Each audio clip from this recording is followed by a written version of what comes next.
Hi friends, ഉമ്മുസ് Reju വ്ളോഗിലേക്ക് എല്ലാവർക്കും സ്വാഗതം. ഇന്ന് ഞാൻ മുക്കത്തിൻ്റെ വാർത്ത കേട്ട് ഞെട്ടിത്തരിച്ചിരിക്കുകയാണ് കേട്ടോ. ഞാനും ഒരു മുക്കത്തുകാരിയാണ്. 4ാം ക്ലാസ് മുതൽ 10ാം ക്ലാസ് യൗവനം ബാല്യം എല്ലാം മുക്കത്ത് തന്നെയായിരുന്നു. അപ്പോൾ എനിക്കും ഇതിനെക്കുറിച്ച് പ്രതികരിക്കണം തോന്നി, കാരണം അത്രയ്ക്ക് ഹേർട്ട് ചെയ്ത ആ വിഷയം. അപ്പോൾ എപ്പോഴും നമ്മൾ ഡിസൈനിങ് നമ്മുടെ പ്രൊഫഷണൽ മാത്രം പോരാ, നമുക്കും സമൂഹത്തിനോട് ചില ഉത്തരവാദിത്തങ്ങളും പ്രതിബദ്ധതയുണ്ടെന്ന് വിശ്വസിക്കുന്ന ഒരാളാണ് ഞാൻ. ഒരു വീഡിയോ ചെയ്യണമെന്ന് ആ വീഡിയോ കണ്ടപ്പോൾ ഞാൻ മനസ്സിൽ കരുതിയതാണ്. കാരണം എനിക്കത് നമുക്കൊരു വീഡിയോ ചെയ്യാൻ അത് എഡിറ്റ് കട്ട് അങ്ങനെ ഒരുപാട് പ്രോസസ്സ് ഉണ്ട്. അതെല്ലാം ചെയ്തായി വരേണ്ട ഒരു വീഡിയോ. അപ്പോൾ അതിന് ഞാൻ ഇന്നലെ വൈകുന്നേരം രാത്രിയാണ് ഞാൻ ഈ ന്യൂസ് കാണുന്നത്. പിന്നെ നേരെ വെളുത്തപ്പത്തിന് ആളെ അറസ്റ്റ് ചെയ്തെന്നൊക്കെ കണ്ടു. അപ്പോൾ റഫീഖ് തോട്ട്മുക്ക അതിൽ പറഞ്ഞിരുന്നത് ഇത്രയും ദിവസമായിട്ട് ഇതിന് ആളുകൾ ആരും പ്രതികരിച്ചില്ല, പോലീസ് ഇതിന് വേണ്ട നടപടി എടുത്തില്ല. മുക്കം പോലീസല്ലേ, എനിക്ക് അനുഭവമുണ്ട്. അപ്പം അവിടെയൊക്കെ പ്രമാണിമാർക്കേ വാല്യൂ ഉള്ളൂ. അത് എവിടെയും അങ്ങനെ തന്നെയാണ്. പൊതുവെ പ്രമാണിമാർ പണമുള്ളവർക്കേ വാല്യൂ ഉള്ളൂ. ഞാൻ പറയാം, നമ്മുടെ നിയമത്തിൻ്റെ അവസ്ഥ ഇപ്പം എന്താ പറയുക, യൂട്യൂബ് തുറന്നു കഴിഞ്ഞാൽ ഞാൻ മോനോട് തന്നെ ചോദിക്കും, ഇന്നിപ്പോൾ ആരെയായിരിക്കില്ലേ കൊന്നത്, അങ്ങനെ ചോദിക്കും ഞാൻ. അത്രത്തോളം ഡെയിലി ഉമ്മനെ വെട്ടിക്കൊന്ന്, വീട്ടിൽ കയറി കുട്ടികളെ അച്ഛനെയും അമ്മനെയും കൊന്ന്, പിന്നെ പക തീർക്കാൻ വീണ്ടും കൊന്ന്, അങ്ങനെ എന്നും ന്യൂസ്. പിന്നെന്താ ഇപ്പം അടുത്ത് കിണറ്റിലിട്ട് കൊന്ന്, പിന്നെന്താ കഴുത്തിന് അറുത്ത് കൊന്ന്. അത് പിന്നെ കിട്ടേണ്ടതാണ് ആ പെണ്ണിന്.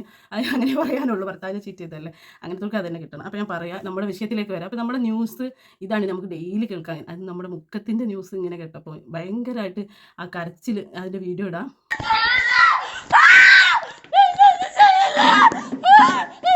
ഞാൻ അങ്കിളാണ്, പേടിക്കണ്ട. അങ്കിൾ നിന്നെ സംസാരിക്കാന്ന്. ഒച്ചുണ്ടാക്കി നിന്നെ മാനം പോവും. ഒച്ചുണ്ടാക്കി നിന്നെ മാനം പോവും.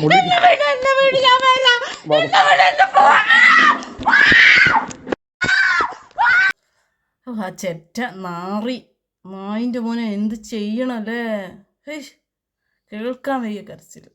ആ പെൺകുട്ടി എത്രത്തോളം 29 വയസ്സായി, എന്നിട്ടും അതിൻ്റെ ശരീരത്തിനെയും അതിൻ്റെ മനസ്സിനെയൊക്കെ എങ്ങനെ സൂക്ഷിച്ച് നടക്കുന്ന ഒരു വ്യക്തിയാണെന്ന് ആ കരച്ചിലൂടെ നമുക്ക്, ഒരു പെണ്ണുങ്ങൾക്ക്, ആണുങ്ങളെ അവസ്ഥ എനിക്കറിയില്ല, ഒരു പെണ്ണിന് ഇത് കേട്ട് നിൽക്കാൻ, ആണുങ്ങളെ അവസ്ഥ എന്നില്ല, ശരിക്കുള്ള രക്ഷിതാക്കളുടെ മക്കൾക്കോ അതിൽ പിറന്ന ആണുങ്ങൾക്കൊന്നും ഇത് കേട്ട് നിൽക്കാനാവില്ല എന്നാണ് എൻ്റെ അഭിപ്രായം. ഞാൻ പറയാം, മുക്കത്തെ ആളുകൾ ഇത്രയും സമയം വൈകി ഇതിനെതിരെ പ്രതികരിക്കാൻ ഭയങ്കര മോശമായി തോന്നി.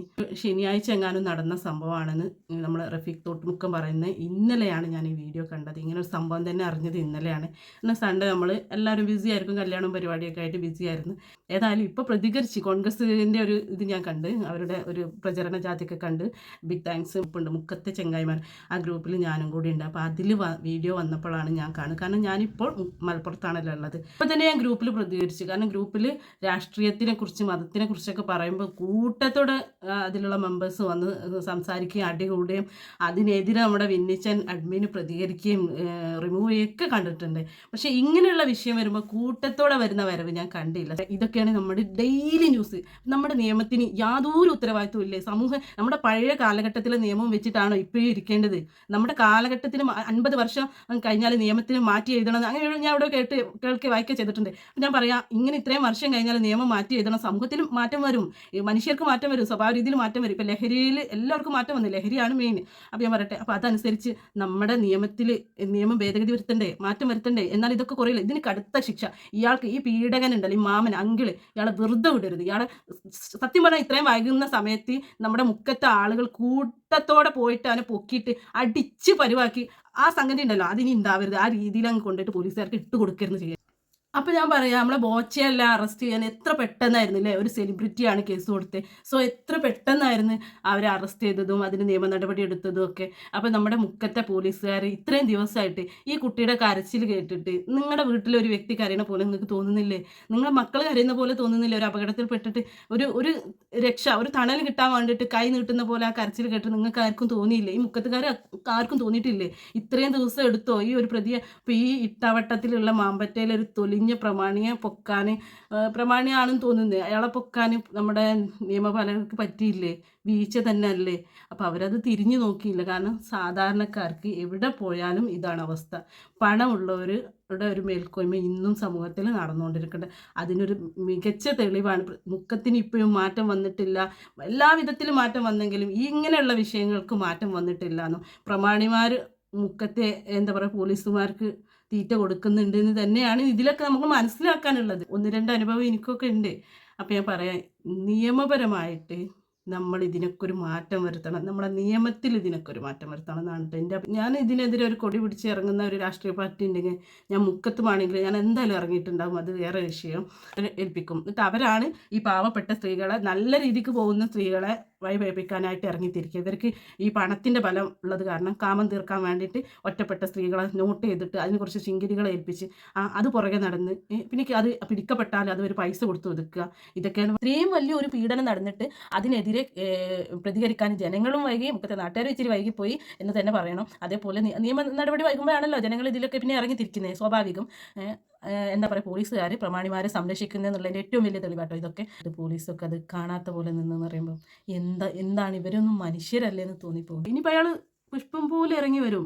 അപ്പോഴും അത് കേസ് മാഞ്ഞ് തേഞ്ഞു ഈ ബാധിക്കപ്പെട്ട പെൺകുട്ടിക്ക് നിയമപരമായിട്ട് നീതി കിട്ടിയോ? ദയവ് ചെയ്ത് ഈ ബാധിക്കപ്പെട്ട ഫാമിലിയോട്, ഈ കുട്ടിയോട് പറയാനുള്ളത്, നിങ്ങൾ നിയമപരമായി നല്ല കടുത്ത ശിക്ഷ അവർക്ക് വാങ്ങിക്കൊടുക്കുക. അതിനുവേണ്ടി മുക്കത്തുള്ള ജനങ്ങൾ ആ ഫാമിലിയെ ഒറ്റപ്പെടുത്താതെ അവരെ സപ്പോർട്ട് ചെയ്യുക. പണം കൊടുത്ത് ഈ കേസ് അവസാനിപ്പിക്കരുത്. കടുത്ത ശിക്ഷ തന്നെ അവർക്ക് കിട്ടട്ടെ, ആ കുട്ടിക്ക് നീതി കിട്ടട്ടെ എന്ന് പ്രാർത്ഥിക്കുന്നു ആത്മാർത്ഥമായിട്ട്. അപ്പോൾ മുക്കത്തുകാരോട് പറയാനുള്ളത് ബാക്കി എല്ലാ കാര്യത്തിലും മുക്കത്തിനെ കുറിച്ച് നല്ല അഭിപ്രായം മുൻപന്തിയിലാണ്. ഇപ്പം നമ്മൾ അന്ന് ആ ലോറി കർണാടക കുടുങ്ങിയല്ലോ, അവിടെ നമ്മുടെ മുക്കത്തുകാരായിരുന്നു. വയനാട് അവിടെ നമ്മുടെ മുക്കത്തെ ചെങ്ങായിമാർ മുക്കത്തുകാരായിരുന്നു. അപ്പോൾ എല്ലാം കൊണ്ടും മുക്കത്തുകാർ നല്ല അറിയപ്പെട്ട ആളുകളാണ്. ഈ വക നാശം പിടിച്ച കുറച്ച് ആളുകളുണ്ട് ആ നാട്ടിൽ. അവരെ ഒതുക്കാൻ നമ്മുടെ നല്ലവരായ ഈ രീതിയിൽ സമൂഹത്തിൽ നന്മ ഉദ്ദേശിച്ച്, നമ്മുടെ നാടിൻ്റെ നന്മ ഉദ്ദേശിച്ച് മുന്നോട്ടിറങ്ങി വരണം എല്ലാവരും. വന്നിട്ട് ഇങ്ങനെയുള്ള വിഷയങ്ങളൊന്നും വെച്ച് നീട്ടരുത്. പോലീസ് വെച്ച് നീട്ടുകയാണെങ്കിൽ ജനങ്ങളെ ഇറങ്ങി അത് അങ്ങോട്ട് കൊണ്ടേ കൊടുക്കണം. അതാ നിങ്ങൾക്ക് ചെയ്യാൻ പറ്റാത്ത പരിപാടി ഞങ്ങൾ ചെയ്തിരിക്കുന്നു എന്ന് പറഞ്ഞ് എല്ലാ കാര്യത്തിലും മുൻപന്തിയിലേക്ക് ഇറങ്ങി തിരിക്കുന്ന നമ്മുടെ മുക്കത്തെ ചെങ്ങായിമാരല്ല, മുക്കത്തെ ആളുകൾ ഇതിലേക്ക് ഇറങ്ങി തിരിച്ച് ഇങ്ങനെയുള്ള വിഷയങ്ങൾ നമ്മുടെ നാടിന് നാശമുണ്ട്. അപ്പോൾ ഇത് പറയിപ്പിച്ച് നമ്മുടെ മുക്കത്തെ ന്യൂസ് ഇത്രയും ദിവസമായിട്ട് പ്രതിയെ അറസ്റ്റ് ചെയ്യാനോ അതിന് നിയമ നടപടി എടുക്കാനോ നമ്മുടെ പോലീസുകാരോ മറ്റുള്ളവരോ നിന്നില്ല. ആ പെൺകുട്ടിയുടെ കരച്ചിലിൻ്റെ വീഡിയോ പുറത്ത് വന്നപ്പോഴാണ് എല്ലാവരും ഇതിൻ്റെ കുറച്ചധികമാണ് ഇനി നമ്മൾ പ്രതികരിക്കണം എന്ന് തോന്നി ഇറങ്ങി. എന്താ ഇങ്ങനെയൊക്കെ? അങ്ങനെ മതി. ഇങ്ങനൊരു ന്യൂസ് കേൾക്കുമ്പോൾ പ്രതിയെ അറസ്റ്റ് ചെയ്തിട്ടുണ്ടോ ഇല്ലേ, വാർത്തയിൽ വന്ന് എന്നും ന്യൂസ് നമ്മൾ കാണുന്നതല്ലേ. അപ്പോൾ അതിനനുസരിച്ച് നമ്മൾ പ്രതികരിക്കണ്ടേ. അപ്പോൾ ഞാൻ പറയാം, ഇവിടുത്തെ Congress party, LDF, popular front, പിന്നെ നമ്മുടെ സ്ത്രീ സുരക്ഷ കാഞ്ചനേച്ചി, എനിക്ക് അങ്ങനെ അറിയാം. കാഞ്ചനേച്ചിയൊക്കെ എന്നെ ഒരുപാട് എനിക്ക് നല്ല അഭിപ്രായമുള്ള വ്യക്തിയാണ് കേട്ടോ. അപ്പോൾ ഇവരൊക്കെ എന്താ അങ്ങനെ മിണ്ടാണ്ടിരുന്നത്? അതിൽ ഭയങ്കര സങ്കടമുണ്ട്. ഒരു സ്ത്രീ എന്ന നിലയ്ക്ക് എനിക്ക് ഭയങ്കര സങ്കടമുണ്ട്. ആ പെൺകുട്ടിയുടെ കരച്ചിൽ കേൾക്കാൻ വയ്യ. എൻ്റെ പൊന്നെ, എന്താ നമ്മൾ എവിടെയും സുരക്ഷിതരല്ല. ജോലി സ്ഥലത്തോ വീട്ടിലോ എവിടെയും ഒരു സ്ത്രീക്ക് സുരക്ഷിതത്വം ഇല്ല എന്നുള്ളതിൻ്റെ ഏറ്റവും വലിയ തെളിവ്. അപ്പോൾ നമ്മുടെ നാട്ടുകാർ എല്ലാ നന്മയും ചെയ്യുമ്പോൾ ഇങ്ങനെയുള്ള തിന്മകൾക്കെതിരായിട്ട് നമ്മുടെ മുക്കത്തെ ചെങ്ങായിമാർ വളരെ അധികം സ്പീഡിൽ പ്രതികരിക്കണം എന്നാട്ടോ എൻ്റെ അഭിപ്രായം. കാരണം ഇപ്പോൾ ഏതായാലും അയാൾ അറസ്റ്റ് ചെയ്ത് ഇനിയിപ്പോൾ അയാൾ ഊരിപ്പോരും. എന്നിരുന്നാലും ഞാൻ പറയാം, ഊരിപ്പോന്നാലും നിങ്ങളൊക്കെ പ്രതികരിക്കണം എന്നാണ് എൻ്റെ അഭിപ്രായം. തക്കതായ ശിക്ഷ, നല്ല കടുത്ത ശിക്ഷ തന്നെ അവർക്ക് കിട്ടട്ടെ, ആ കുട്ടിക്ക് നീതി കിട്ടട്ടെ എന്ന് പ്രാർത്ഥിക്കുന്നു ആത്മാർത്ഥമായിട്ട്. ഓക്കെ, എനിക്കിത് പ്രതികരിക്കാതിരിക്കാൻ പറ്റില്ല എന്ന് തോന്നിയിട്ട് ഞാൻ ഇങ്ങനെ ഒരു വീഡിയോ ചെയ്യുന്നത്. വീഡിയോയിൽ എന്തെങ്കിലും ആർക്കെങ്കിലും മുറിവേക്കുന്ന രീതിയിൽ സംസാരിച്ചിട്ടുണ്ടെങ്കിൽ എന്നോട് ക്ഷമിക്കണം. ഞാൻ നിങ്ങളോട് ക്ഷമ ചോദിക്കുന്നു.